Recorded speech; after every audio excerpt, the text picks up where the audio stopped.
Hey you guys, welcome back to another episode of Movie Goons. I'm your host Matthew Grant, and today I'm going to do a quick video. Back last weekend I was in London and I visited the London Docklands for the XL, and I was there for MCM Comic Con. As a massive movie fan, humongous movie fan, one of the films I hold in high regard is Clerks. I love Kevin Smith. I love the whole universe that he's built up. I love it. So does Terry, my fellow podcaster, who's not with me for this video. I would loved him to be here for this video, but living in Chippingham and him living in Cardiff, it is quite difficult to get any sort of podcasting going. So, so hence I'm going to videos. So at MCM Comic Con, it was just literally just last weekend. There was a few panels, there was a few guests there from the film, as it was the 25th anniversary of the film. So you had Brian there, aka Dante. You had Marilyn, aka Veronica. You had Scott, aka the Chulies rep guy, which I love that character. And one of my favourite characters, you had Jason Mewes as Jay. And I managed to meet all of them. I didn't get autographs of all of them. I managed to sneak a couple of quick selfies when they had their panel on the Sunday, and I went to both panels. There was quite a bit of difference between, because not the full cast were there, but it was more of like an intimate sort of approach, basically, beyond the live stage. So you had very limited seating. And it was really good. You were really quite close to them as well. But the Saturday is where I had the Friday. I was getting muddled up really what days it was. But the Friday is when I did my whole thing, really, when I managed to meet them all, managed to get into a panel as well. And it was a really good panel as well. And this is what the video is about, because it's the 25th anniversary of Clerks. I'm just going to do a quick little thing about the film and how it impacted me. I worked in retail, and a lot of the questions that came through in retail pretty much was in this film, and I kind of identified with it. And this is one of the reasons why that Kevin Smith became one of my favorite directors and storytellers quite instantly, because he connected with me in a way which I didn't think was possible. It was hailing the clerks, or the sales assistants, as the heroes, the unsung heroes as well, so to speak, of their day in the life of basically clerking or sales, so to speak. So I really identified with that. I identified the Dante character quite well, and then hence reason why I love Jay and Silent Bob so much as well. And that's the reason why that at the time Kevin Smith was doing something a bit different. He was directing and starring in a way like a sub-star as Silent Bob, so he was a complete and utter mute as well. So I quite enjoyed the whole universe that they built as well, and hence subsequent films as well that followed after that, because it was it might not have been a successful film, but when it went to the film festivals and really starting getting traction as well after those film festivals, and then got picked up by Miramax for distribution as well, that's when it just literally just steamrolled from there. So this is one of the reasons why I just love sort of indie films. I like films where it's not going to be mainstream. I like my mainstream films, but I like my small projects as well, because it's just, you just never know what you're going to expect. You never know what you're going to get as well. Especially the name Clerks. It was pretty much, you didn't really know what you're going to get until you went to see the film. So you had a bit of an idea. But anyway, all that aside, I'm just going to talk about pretty much my experience of MCM with the panels. I had such a blast with the panels. I even dressed up as well as Dante from Clerks 2 with the movie shirt and so on.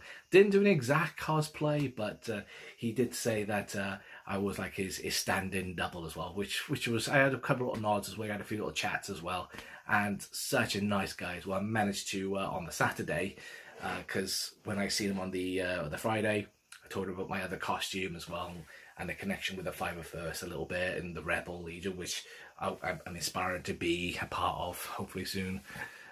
But at the moment I'm going to be with the MK Garrison, which is a group of guys which are quite local to me, and I'm going to more or less sort of troop with them for a while and see how that goes. But yes, that's something which he was really interested in as well. So he especially heard about the 5FS as well. So he wanted to see my costume. So I showed him my Rebel Pilot costume. He wore my lid as well, which was really good. Got a few good pictures of that as well. And what a superb guy.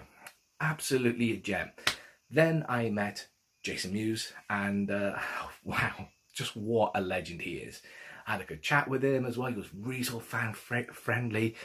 He really wanted to chat with me. But on a Friday as well, he wasn't too busy as well. So we had about 5 to 10 minutes chatting as well. I took a few selfies as well, which was really good. And I managed to then pop to the panel later on as well. And literally I was like practically nearly front row. I was like 3 rows in. And I was really sort of happy because it was a busy panel. It was nearly packed out as well, which was good.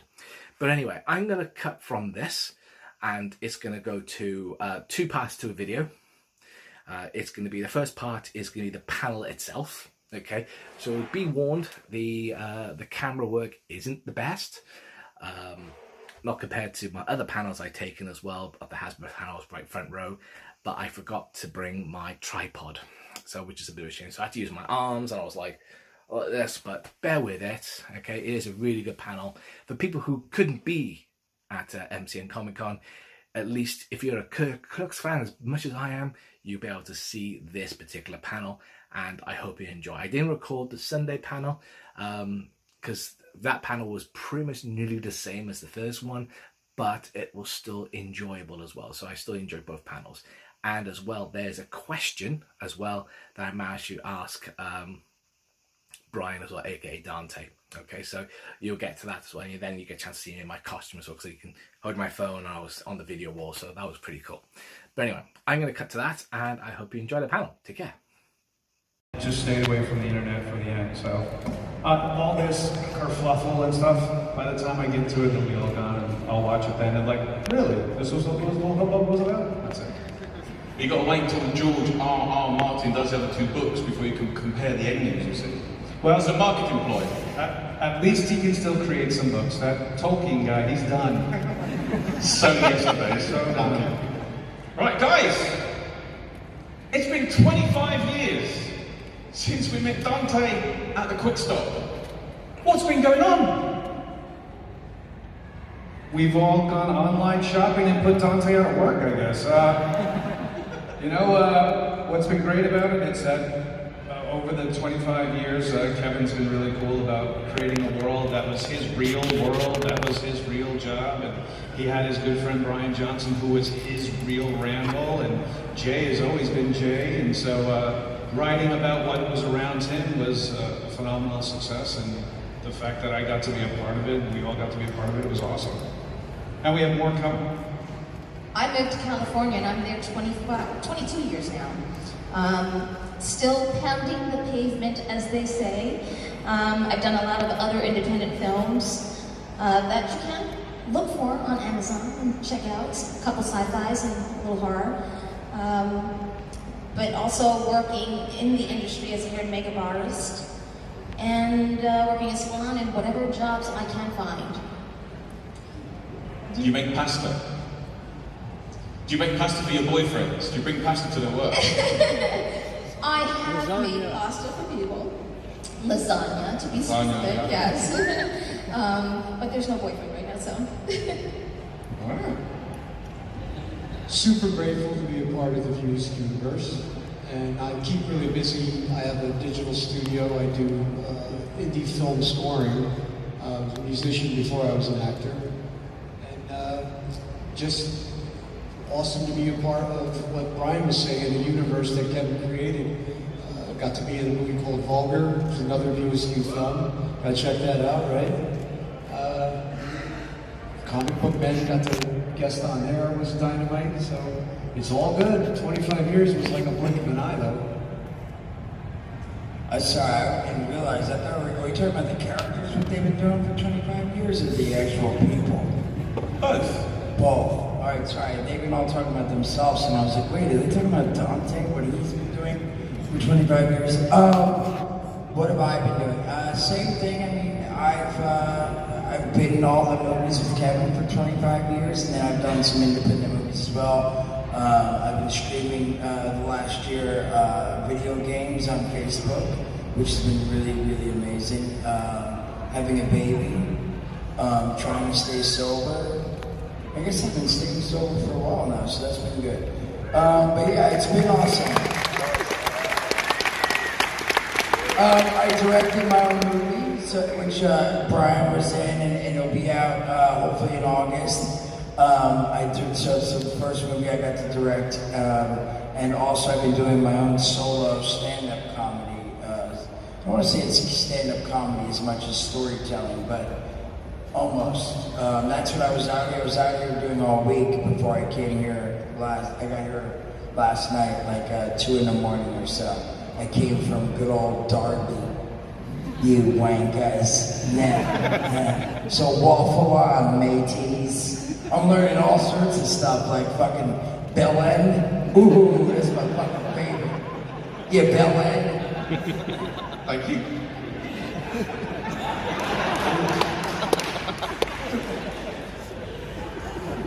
He's ready to get that accommodation from the Queen. He's starting to sound like a local. I'm horrible at the accents. I wish I was better, actually, because it's not just the accents, though, it is the words, the terms and stuff. I noticed everyone says double out here, like instead of being like, hey, my name is spelled W-E-L-L-T, it's like they don't say T-T-A-L-L, everything's double A-Z. Right. You know? So it confused me. I messed up like 4 names already, so. Because they'll make double L-A-2-2. Right. Well, that's like my mother, like my whole family is Irish. So when my mother would say our last name to people, it's O'Halloran, right? So it's like O-H-A-L, like she says, with the H. H-A-L-L-O-R-A-N. Just like, love it. And be like, what? So it's good to be back though. I should point out, if there's any children in the audience, you might be learning some new words today. Yeah, bellends. Well, listen, if parents are bringing kids to this panel, I fucking knew what they were getting into. It's good parenting. It's good parenting. And you're shit out of luck. And if someone brings up snowballing, it's a long car ride home. Right. I think I see a few leaving them right now. Ta-ta. They'll get themselves a pushy or something. So, is that what? I've got a couple of questions for you guys, if that's okay. And then we're going to open up to the guys in the floor that are going to ask any questions you like, apparently. All right with that? Yeah, sure. Be respectful. I think, okay, first question, Brian. How many times have you heard the line, I wasn't even supposed to be here today? Listen, that line has bought me a couple of cars. It's gotten me traveled across the world. And if you're going to talk about the wonderful writing that Kevin does, the timeless one-liners that we all get yelled at, if people are yelling at me or asking me, are you even supposed to be here today? Or I'm not even supposed to be here today, I'm golden. She has screamed at her in public, trying not to suck any dick on the way to the parking lot. Or how many they want to be. Or what number can they be next? 36. 37 in a row, so I'm happy with my catchphrase. He's got snoogans, I got I'm not supposed to be here today. He's got, how long have you been smoking cigarettes? And then she's got, trying not to suck any dick on the way to the parking lot. 37. Or 37. So I'm good. In a row? Ay caramba, right? I mean, that's who doesn't want to hear that from Nancy Cartwright? And it doesn't bother me. Now, there are people that, sometimes don't realize they crossed the line, but I don't have to say anything because usually there are fans that are respectful for me and call them out, so. Well, yeah, it's just imagine a stranger screaming that at her, and you're not a fan of the movies, but you hear some dude screaming at a woman, hey, try not to suck your dick on the way to the parking lot. You're like, you go apologize to that woman right now. Or get her phone number. Yeah. Crowd of guys start walking towards her. Hey, slow down! Okay, Jay. This movie was our first meeting with Jay and Silent Bob. How has Jay, the character, changed since his debut 25 years ago?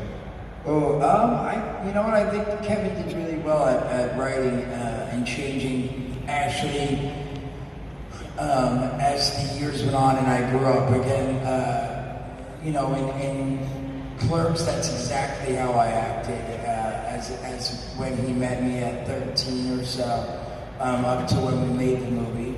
And then Mallrats, you know, I got a little bit goofier and the words got bigger, you know, Snitchy Boochies and just a little bit more slapsticky and goofy. And then cut to Clerks 2. I know that Chasing Amy, there's a scene and I say some stuff, but we were listening to a lot of NWA then, that's why we say that. We really did. It was like the music we were listening to. That's why Clerks 2, there's King Diamond. I was listening to that a lot. I was listening to Q Lazarus a lot, so that's why I put the Tuck scene in there. I also had just gotten out of rehab when we shot Clerks 2, so that's why when the two guys come up and they say, hey, where you been, man? And I say, hey, I got 6 months in rehab for a deployed airbag. So I mean, the characters changed as my real life changed, and I think Kevin did pretty well at like keeping Jay, but like changing him just a bit, not making him as, I mean, I guess he's always obnoxious, but you know, just sort of changing him with the time. So, I don't know, yeah, I guess, you know, you could see it on the movies how Jay changed, I feel. And what about in the Jay and Silent Bob reboots? It really sticks to that, and I'm so afraid to give stuff away because I did my amusing stories in New York, and TMZ every once in a while. That's Kevin flying over saying, "Shut up, Jay!" The TMZ doesn't normally stop me. It's like people don't really recognize me that often when I'm out and about. But every once in a while I'll come out of the airport and they'll say, hey, and they always ask me questions like, what do you think about the football team kneeling? And what do you think about Trump and this? And I'm always clueless because I don't really follow the news. So I'm always like, I don't know. But anyway, my point is it just happens they catch me coming out of the amusing stories in New York. And the guy was like, hey man, I heard you're going to be shooting Reboot. And at that point, that week, Kevin had said like, hey, everything's going as planned. We're going to shoot in New Orleans in about 2 months. Now, Kevin on the podcast had mentioned that to everyone, every time we did a podcast, he'd be like, hey, we're going to read a scene from the script and we're shooting Jay and Silent Bob Reboot. But I didn't realize and put together, he never mentioned a date or where we were shooting. And I said that, and then fucking literally like an hour later, my wife and him both text me like, what the fuck, dude? And I was like, what? And they're like, you're on TMZ talking about the movie coming out. I was like, you talk about it all the time. He's like, yeah, but the financiers wanted to make an announcement that it would be out in we'd be shooting in February in New Orleans. And I was like, oh, I don't know.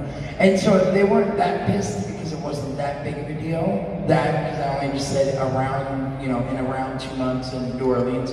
But anyway, my point is that, the movie, the character, he really changed. Jay is, changed from the first Clerks to Jay and Silent Bob Reboot. He's really sort of wrote Jay into Jay, in the last few years or so. But I don't want to give anything away by even a little bit, so I'm so worried about even how I say that, because I don't want to get in trouble.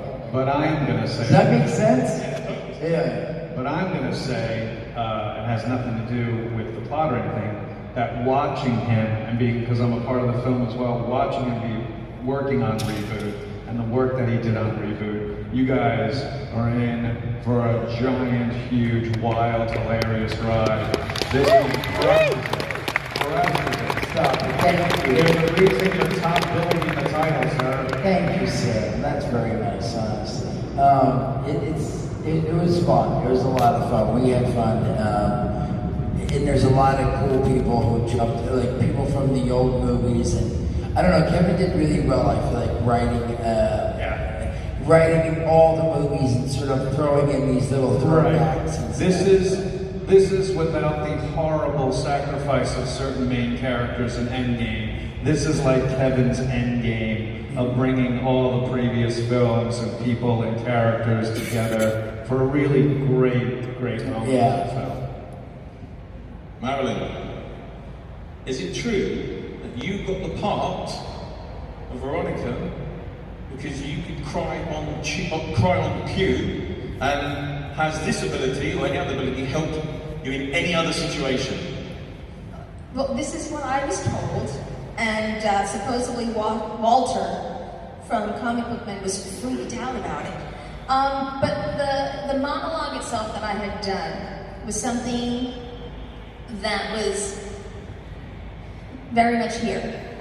Because it was talking about how I feel like I've never heard, I've never seen anything like that. And I'm a middle child who's never listened to, oh, you too. So you understand. All right, so moving on, next question. So yeah, I mean, it wasn't very hard. Now, I will say this.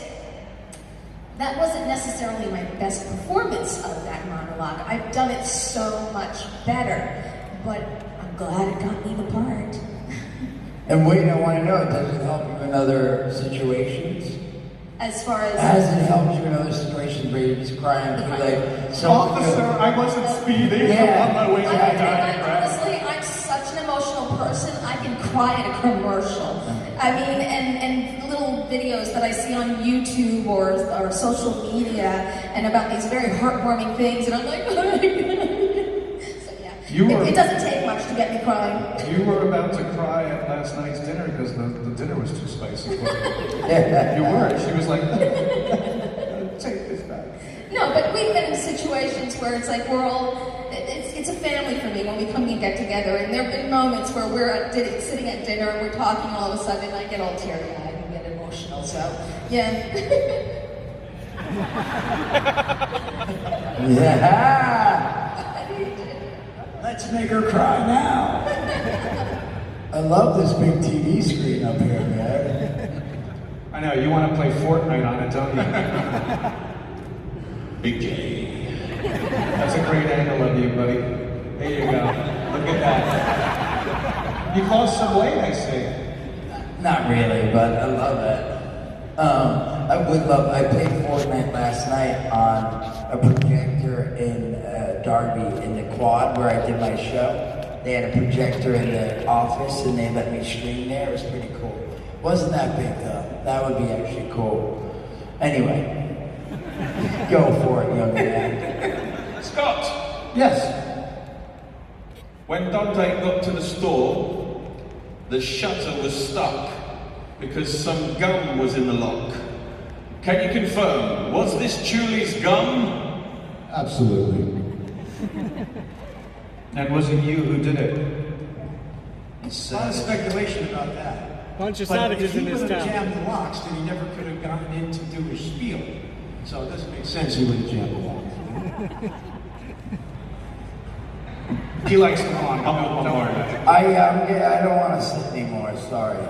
But go for it. Have another Red Bull, that'll help. All right, so in general, how much of the shoot was improvised, and how much leeway did Kevin give you with the script and the characters, or did you kind of stick to what you were given on paper? As Jay will totally confirm, the very first film, it's written, that's the way it's said. There was really, By the book. you There know, was only one line that Kevin kind of referred to me with, whether Veronica would actually say something to that. I don't even remember the line anymore, but there was just one line that was changed.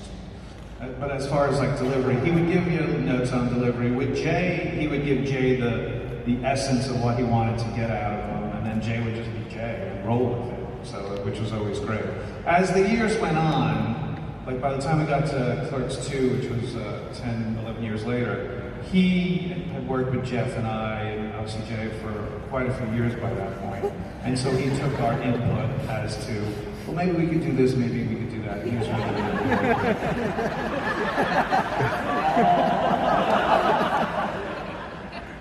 See, thus parents, you never know. Don't even have to say words and it gets awkward. Which is so fun because it's not a shoot unless Jay is trying to hand job somebody. Yeah. Or trying to touch. I was really nervous on the first Clerks though. I got like really... Well, we Well, couldn't, yeah, we we saw couldn't be around you. Yeah, I made We everyone... couldn't watch you. He would say, can we let everybody leave? So literally, Yeah. Scott would turn the camera on, or David would put the camera on, and then walk away and go inside the store while Kevin would tell them, all right, now do this, and they would do the scene, and they'd be like, cut, all right, everybody come out, and then Scott would, or Dave would come out and turn the camera off. So we didn't know really what he was doing at any time until we saw it in film. I've been talking about this on my show, on my stories, but if you guys have seen Clerks recently, or next time you watch it, when I'm like, Olaf, sing Berserker, girls think sexy, and he does his thing, and then it's supposed to cut back to like us reacting, but if you notice, there's an insert, Kevin shot a bunch of inserts and like, you know, the nacho and all this, it's our feet doing this. It's so weird because it goes from Olaf being like, duh, duh, to like me being like, sit, you know, this is my cousin, and then it cuts to him, and then it cuts back to mine and Kevin's feet doing this, because he couldn't find a good shot of me being like, Olaf. I was like, Olaf, girls think sexy. Because I was so nervous all the time until I got drunk. See, I thought it was just his homage to Footloose. You would think, and if you didn't know, you would think, but now you all know why. It's because I was like, Olaf, sing Berserker, girls think sexy. Can someone get Jay a beer? Yeah. I need you to be more angry. And then there was a few times I was too wasted that song. I was like, no, smoking weed, pack of ass, my good man. I was like, Do you remember there was a time where Jeff and Lisa were late and they went and got you from a party? You weren't even supposed to film one night. And they took you from a party and you were like 3 sheets to the wind, but you still showed up and we filmed you doing something just because, and it was like, you were great. You probably don't remember that night, but you were great. Sometimes it worked, sometimes it was too much, you know, but yeah.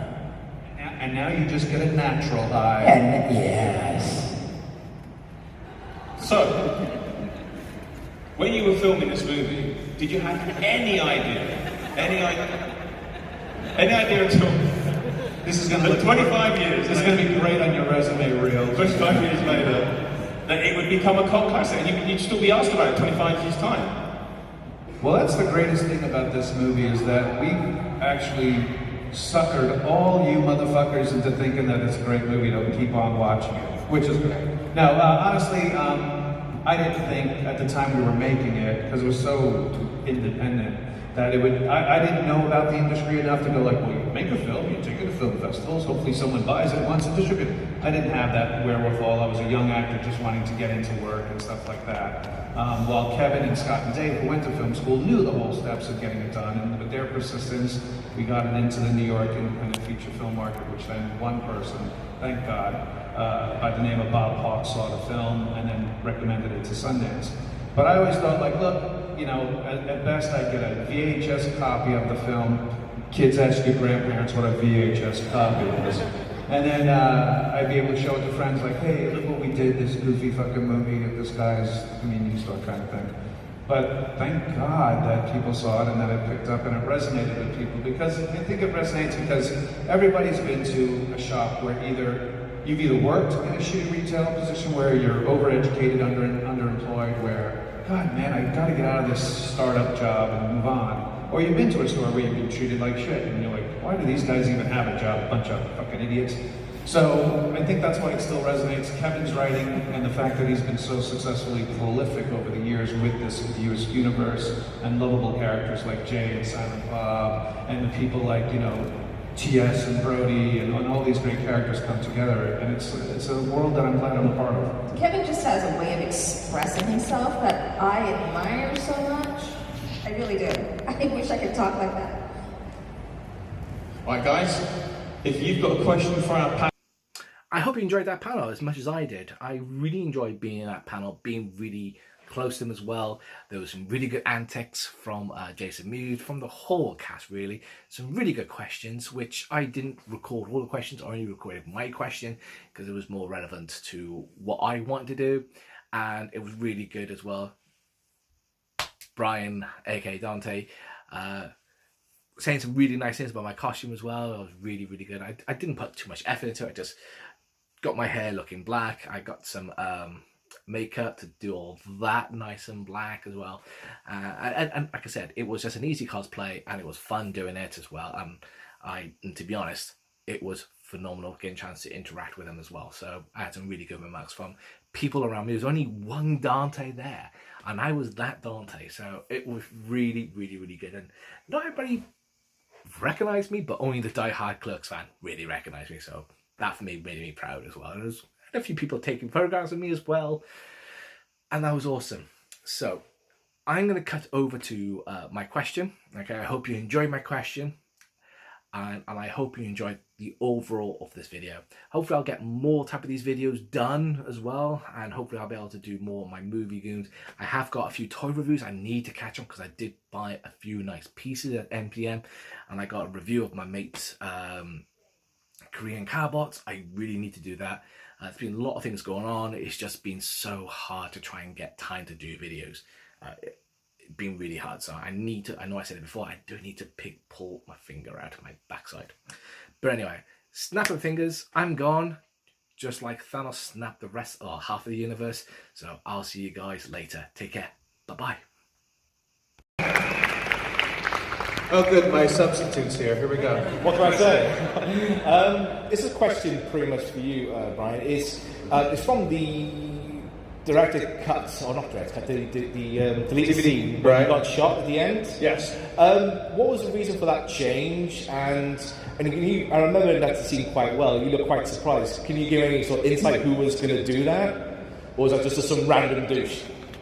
Oh, who's the person who shot me? Yeah, pretty much. Okay, so there's the scene where Jay and Silent Bob are outside the store, and they look off camera and they go, "Doesn't that guy owe us money? Hey, dude," and then you hear that he takes off. We kind of thought that it was that guy. To get the money to pay Jay and Bob, some dude comes in and shoots and kills Dante behind the counter. When I first read that in the script, I hated it, because like, what am I gonna die for? But we shot it anyway, and I understood why Kevin was doing it. I mean, because A, that really happens. Shopkeepers do get shot, you know, just doing their job. And so I understood trying to put a serious point on a funny dick and fart joke kind of movie. Thankfully, Kevin met producer's rep John Pearson, who was also the same producer's rep for like Spike Lee and a bunch of other great filmmakers. And he said, "Look, man, this is a comedy. This is a straight up comedy. With that ending, all you're going to do is piss off your audience by killing off one of the main characters. So why don't we end it when he says you're closed, and we just end it right there?" Which, in the end, he was right. So we originally, the first time we ever screened the movie at a film festival, that was the only time we showed that ending. And then they went into editing, they went to Sundance, showed it with the non-killing ending, and then it went really well, got picked up by Miramax, and we got distribution from there. So that scene was, you know, I was always against it, and in the end it became what we now consider a deleted scene DVD extra, which didn't exist when we were filming. It was VHSs. You didn't go, "Oh, if you keep playing the tape, maybe we'll see something that wasn't in the movie." So there you go. Awesome. Thank you very much. No, thank you. You look great, by the way. Thank you. Handsome motherfucker there. Damn straight. There you go.